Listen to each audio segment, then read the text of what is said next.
Hey there, it's Erica Koenig-Workman, and I'm back again here to read you another section from the Desert Fathers. And I'm in chapter 4 of the book, thereabouts. And today's chapter is entitled The Sayings of the Fathers. Translated from the Greek by Pelagius, the Deacon, and John, the Subdeacon. The Verba Seniorium, the sayings of the Fathers, are the kernel of the desert tradition. To come to them through Jerome, Rufinus, Pelagius, Cassian, is like coming to the Gospels through the epistles, to the oral as distinct from the literary tradition. For though Jerome and his company knew the desert at first hand, they put style on it. They are men of letters, cursed with a feeling for prose. Moreover, it is the desert through the medium of a temperament. Jerome cannot do without his period, Cassian his devout reflection, Rufinus his warm sentiment, Pelagius his gossip. But the compiler of the Greek original, which Pelagius translated, does not suffer even his shadow to fall across the page. Not even in the brief chapter headings is the reader conscious of a later disposing hand. There is no attempt at characterization. If he once uses the word, quote, great, unquote, it is in the reported speech of another. Quote, the abbot Anthony said, the abbot Arsenius said, certain of the old men used to tell, ... unquote. It is as near the written word can come to the nakedness of the living voice. In this, again like the Gospels, the identity of the Verba Seniorium all but disappeared behind the sandstorm of controversy that broke loose in the last decades of the 19th century.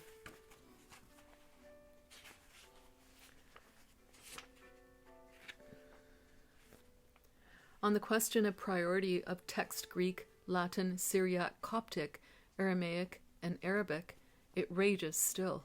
But in the heart of the whirlwind, there is quiet. There in the Abbé Bremon's enchanting vision sit the great antagonists in the cell of Paphnutius or Pomen, fervent and docile, each on his little stool of reeds. However multifarious the versions, the source is one, the desert of Skete, to which one journeyed only by the signs and courses of the stars, are the voices, for the most part, the voices of men who lived there between the middle of the 4th and the middle of the 5th century. In Skete, as in Galilee, says Père Le Breton, quote, the phrases are struck out with such vigor that they engrave themselves upon the heart. They are repeated, and the oral tradition, little by little, takes shape in the written collections.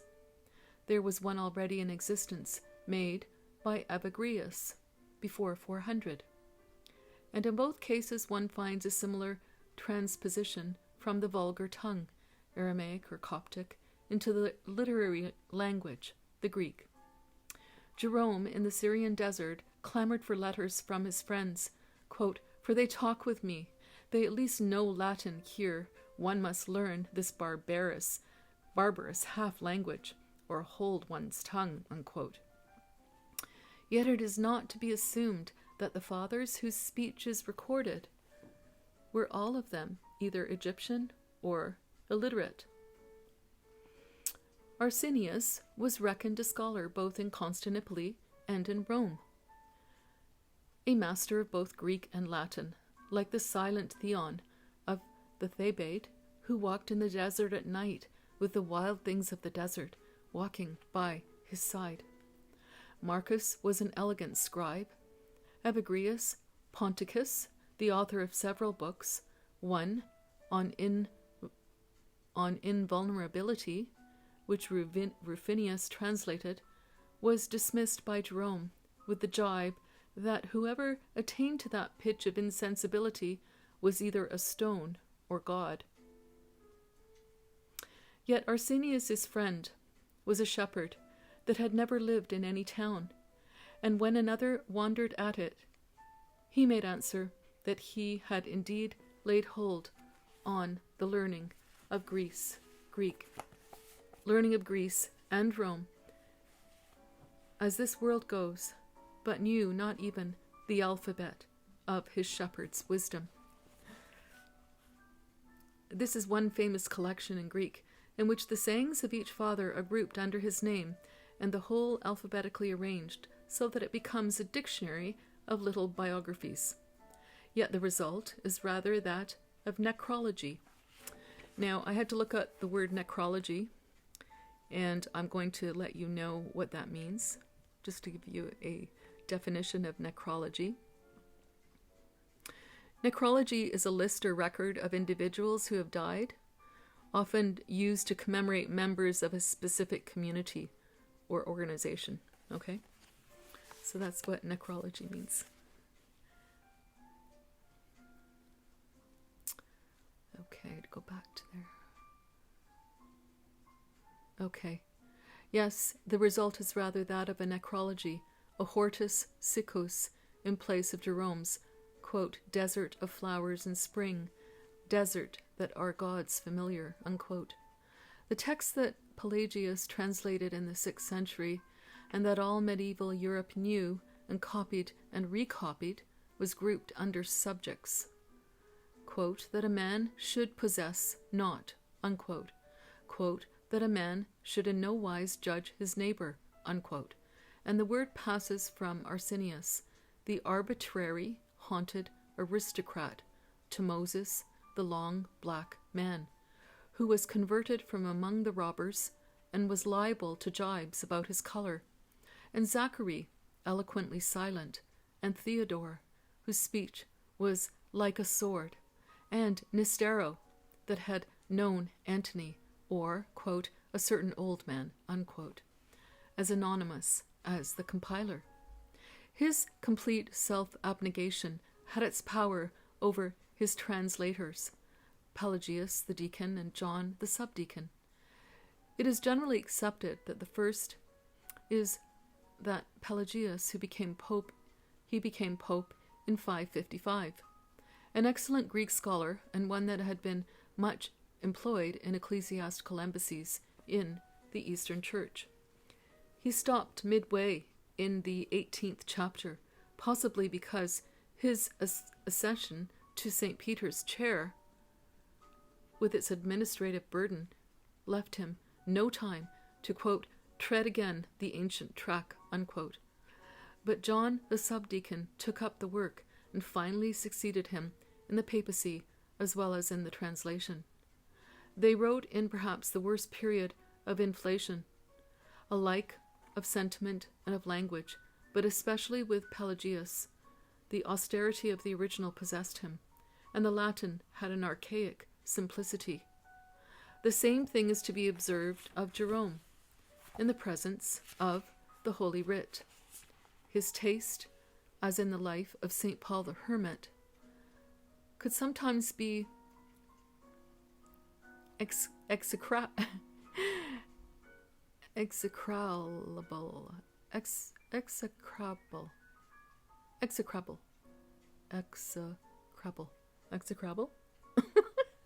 execrable. But in the Vulgate, he sacrifices his style and even the grammar that Donatus taught him in Rome to give as exact a tracing as he can of every structure of the original, as well as its meaning, so that one will find him writing dixit ad eos. Dixit ad eos means, it's a Latin phrase that translates to he said to them in English, and it's often used in biblical texts to indicate speech directed towards a group.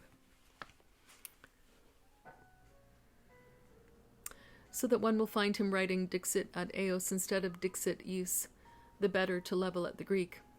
For the place, Mount Nitria is above the Wadi and Natrun, south of Lake Mareotius, which lies between it and Alexandria. It took Pelagius a day and a half to cross the lake.